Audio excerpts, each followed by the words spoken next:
শ্রী শ্রী গুরবে নমঃ।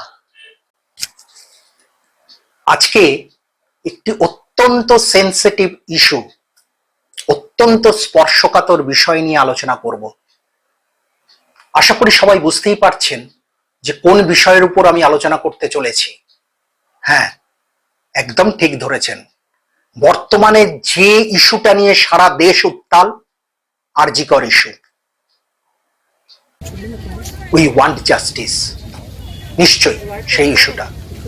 We want justice তো অবশ্যই অবশ্যই উই ওয়ান্ট জাস্টিস। এর সাথে সাথে কিছু জিনিস আমি বলতে চাই। আজকে বলার সময় এসেছে, আজকে বলতে হবে। আজকে মেয়েদের, মা বোনেদের সতর্ক করতে হবে, বাবা মাদের সতর্ক করতে হবে। আর এটা জ্যোতিষীরা জানেন, যে কোনো অভিজ্ঞ জ্যোতিষী কিন্তু এগুলো জানেন, কিন্তু বলেন না, বলতে চান না।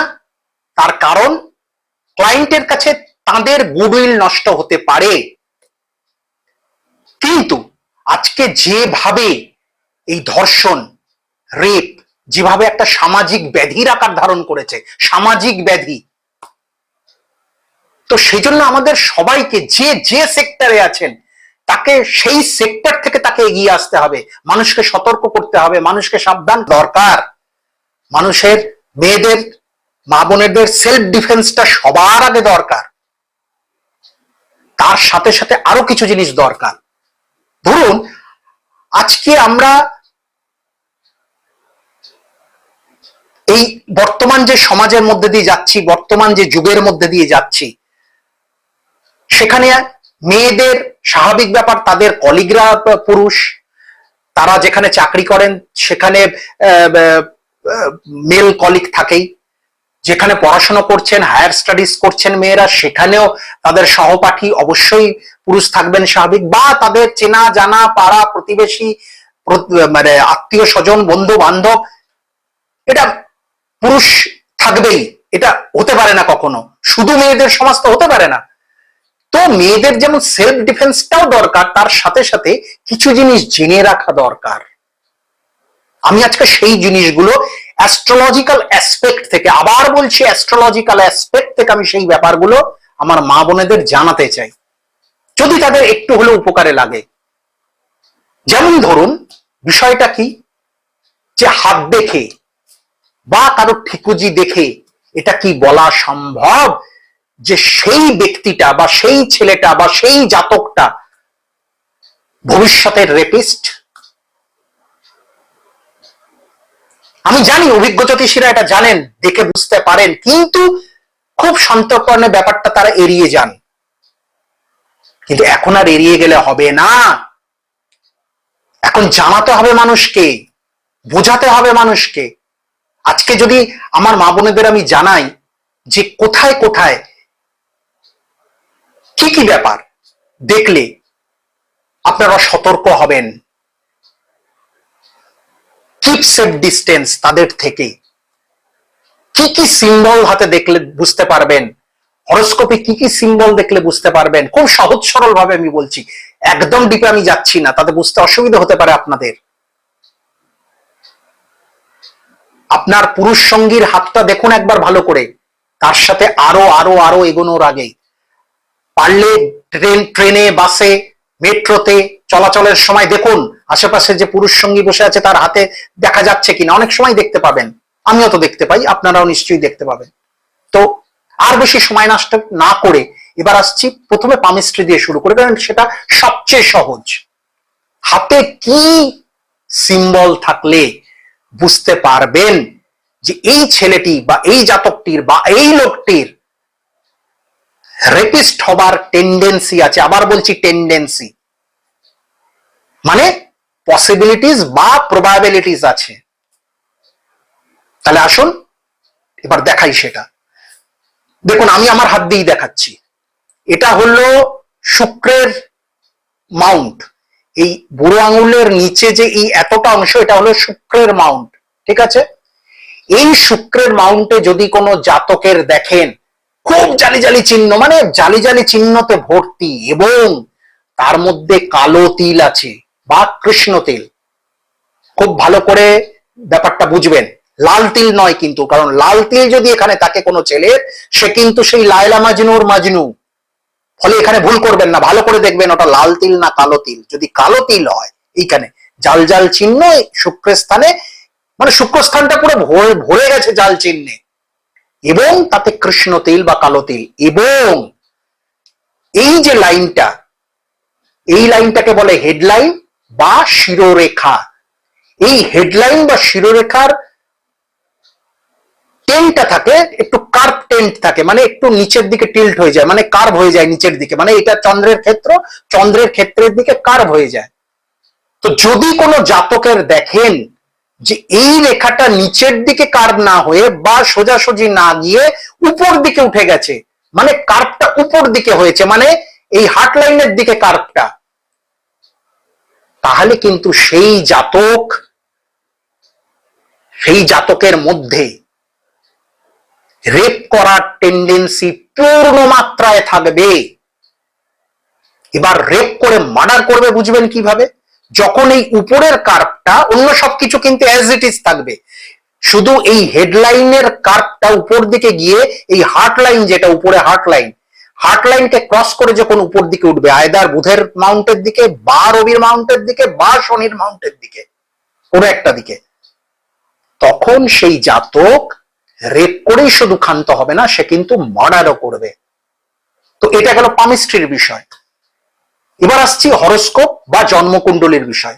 জাস্ট ওই জন্মছকটা দেখুন, বেশি এগোতে হবে না। জন্মছক তো আজকাল মোটামুটি সবাই দেখতে পারেন, মানে আমার কাছে যত ক্লায়েন্ট আসেন আমি দেখি যে তারা বেশ অ্যাওয়ার হয়ে আসছেন, যে পরিষ্কার আমাকে বলছেন এসে যে দেখুন আমার না অষ্টমে কিন্তু রবি বসে আছে, তাহলে তো আমার নেম ফেম জীবনে আমি পাবো না। মানে তারা কতটা অ্যাওয়ার, এটা ভালো লাগে দেখতে, খুব ভালো কথা। তো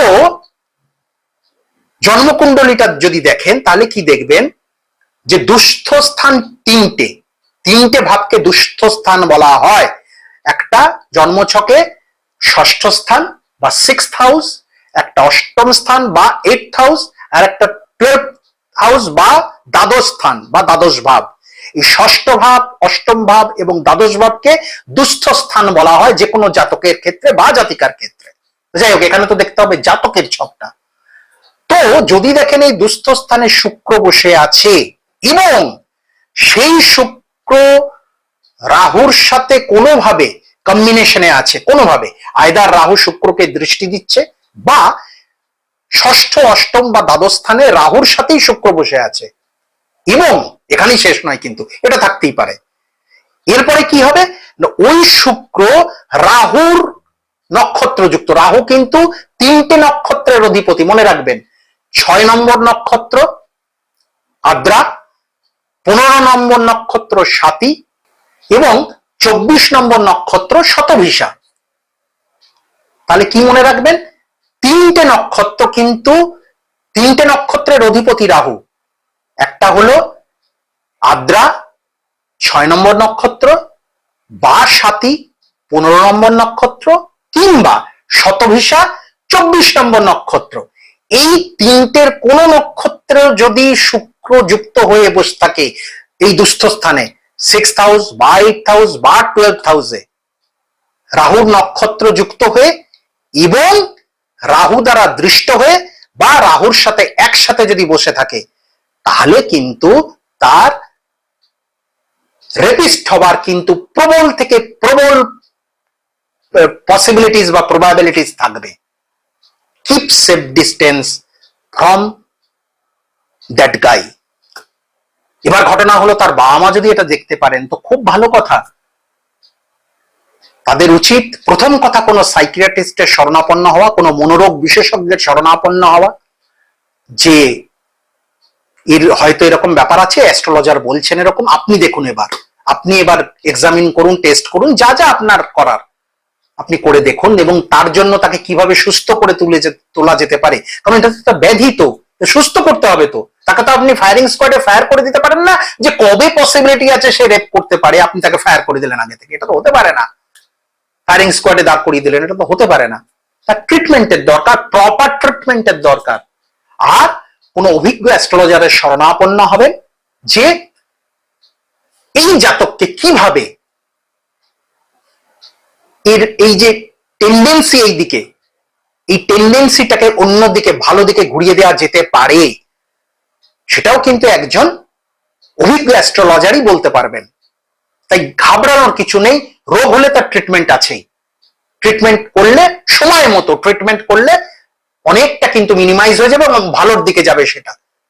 এবার কিভাবে ট্রিটমেন্ট করতে হবে, এক তো সাইকিয়াট্রিস্টের কাছে যেতে হবে, আর একজন বড় অভিজ্ঞ অ্যাস্ট্রোলজারের কাছে যেতে হবে। দুজনের কাছেই কিন্তু প্যারালালি, রেল লাইন যেমন প্যারালালি চলে, ঠিক প্যারালালি দুজনের কাছেই দুজনের শরণাপন্ন হতে হবে এবং দুজনের প্রপার গাইডেন্সে আপনার সন্তানের মধ্যে যদি এই কুপ্রভাব থেকে থাকে তো আপনি তাকে বাঁচাতে সক্ষম হবেন। নয়তো কিন্তু এরকম ঘটনা আবারও ঘটবে, আবারও ঘটবে, আবারও ঘটবে। আশা করি আমি আজকে হয়তো অ্যাস্ট্রোলজিক্যাল অ্যাসপেক্ট থেকে অনেককে সতর্ক করতে বা সাবধান করতে আমি হয়তো পারলাম। সেটা আপনারাই বলবেন যে আমি ঠিকঠাক মতো এটা বোঝাতে পারলাম কিনা। যদি আরো কারো কোনো প্রশ্ন থাকে নিশ্চয়ই করবেন, নির্দ্বিধায় করবেন। আর ডাক্তারের কাছে কোনোদিন রোগ লোকানোর চেষ্টা করবেন না। যদি আপনি বুঝতেও পারেন যে আপনার সন্তানের মধ্যে এরকম টেন্ডেন্সি আছে, কোনো জ্যোতিষীকে দেখানোর আগে বা কোনো সাইকিয়াট্রিস্টকে দেখানোর আগে যদি বুঝতে পারেন, সামান্যতম ইঙ্গিত যদি বাবা মা হিসেবে তো বুঝতে পারবেন যে আপনার সন্তানের মধ্যে এই টেন্ডেন্সি আছে, কিন্তু সে বিলং করে এই টেন্ডেন্সি, তাহলে অবশ্যই কিন্তু সাইকিয়াট্রিস্ট এবং অভিজ্ঞ কোনো অ্যাস্ট্রোলজারের শরণাপন্ন হবেন। সুস্থ সমাজ গড়ে তুলুন।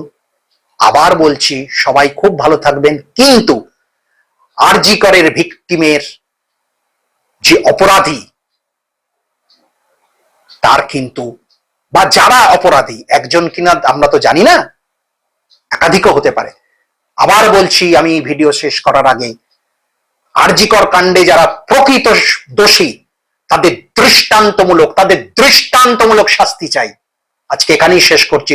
সবাই খুব খুব ভালো থাকবেন। গুরু কৃপাহি কেবলম।